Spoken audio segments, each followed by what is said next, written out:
تم نے اس نعمت کی قدردانی نہیں کی اور ہماری غفلت کا یہی عالم رہا اور ہماری سستی کا یہی عالم رہا اور ہم نے اتنی ہی توجہ اس دین کو دی اور اس قرآن کو دی، تو میرے بھائیو یاد رکھو یہ قرآن، یہ دین، یہ شریعت میری اور تمہاری قطعاً محتاج نہیں ہے۔ اللہ نے قرآن کریم میں صاف صاف کہہ دیا وَإِن تَتَوَلَّوْا يَسْتَبْدِلْ قَوْمًا غَيْرَكُمْ ثُمَّ لَا يَكُونُوا أَمْثَالَكُمْ، اگر تم روگردانی کرو گے تو میں تمہارا محتاج نہیں ہوں، میں تم کو ہٹا دوں گا، ہلاک کر دوں گا اور میں دوسری ایسی قوم لاؤں گا جو تمہارے جیسی نہیں ہوگی۔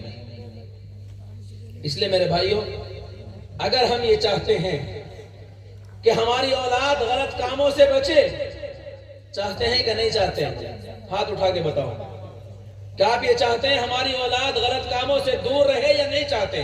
چند لوگ چاہتے ہیں، باقی نہیں چاہتے۔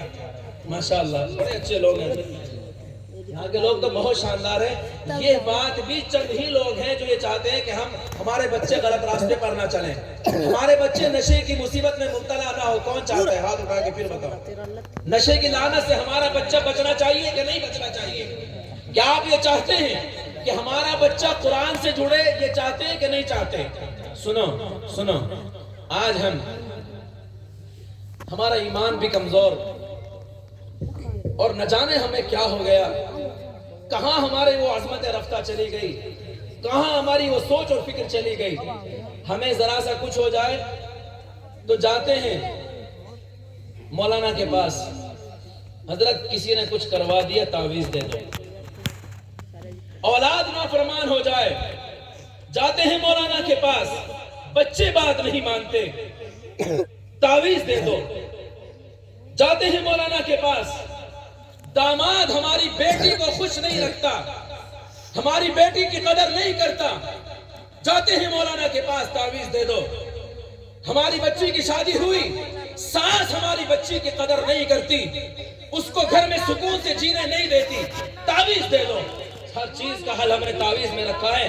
میرے بھائیوں، اگر اس ساس کے اندر دین ہوتا، اگر اس بیٹے کے اندر دین ہوتا، اگر اس ہماری بیٹی کے اندر دین ہوتا، اگر ہماری نسلوں کے اندر دین ہوتا، تو رب کعبہ کی قسم نہ کبھی وہ نشے کے پاس جاتے، نہ کبھی وہ ماں باپ کی نافرمانی کرتے، نہ کبھی وہ بڑوں کو ستاتے اور نہ کبھی وہ چھوٹوں کو ستاتے۔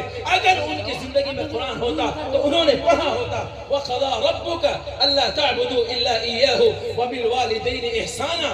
اللہ تعالیٰ نے فیصلہ کر دیا کہ رب ذوالجلال کے بعد اگر کسی کا حق ہے تیرے اوپر تو وہ تیرے ماں باپ کا حق ہے۔ اگر قرآن پڑھایا ہوتا، اگر قرآن کی قدر کی ہوتی تو اس کی زندگی میں یہ چیز ہوتی، وہ جانتا اور سمجھتا، اور پھر تمہیں تعویذ لینے کی ضرورت نہیں پڑتی۔ جاتے ہیں تعویذ لینے کے لیے، حضرت کاروبار نہیں چل رہا،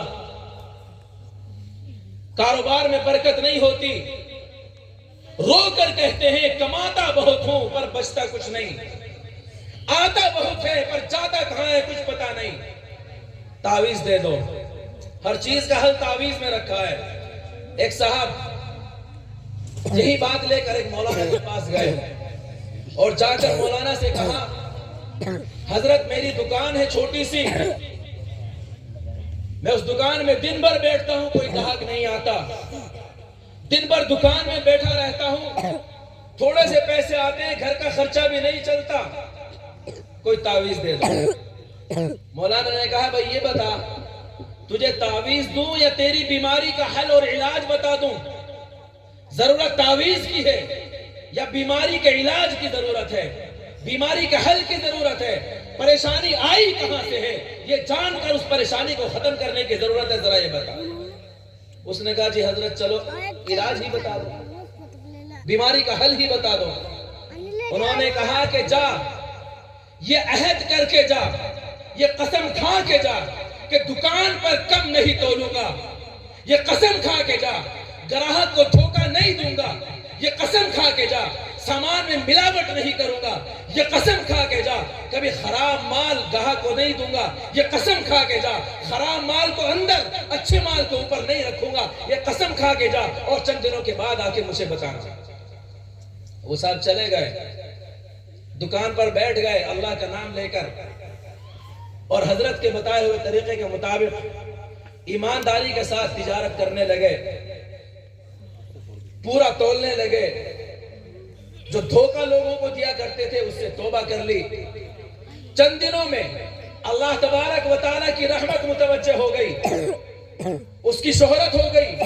فلاں دکاندار اچھا مال بیچتا ہے, فلاں دکاندار سستا مال بیچتا ہے.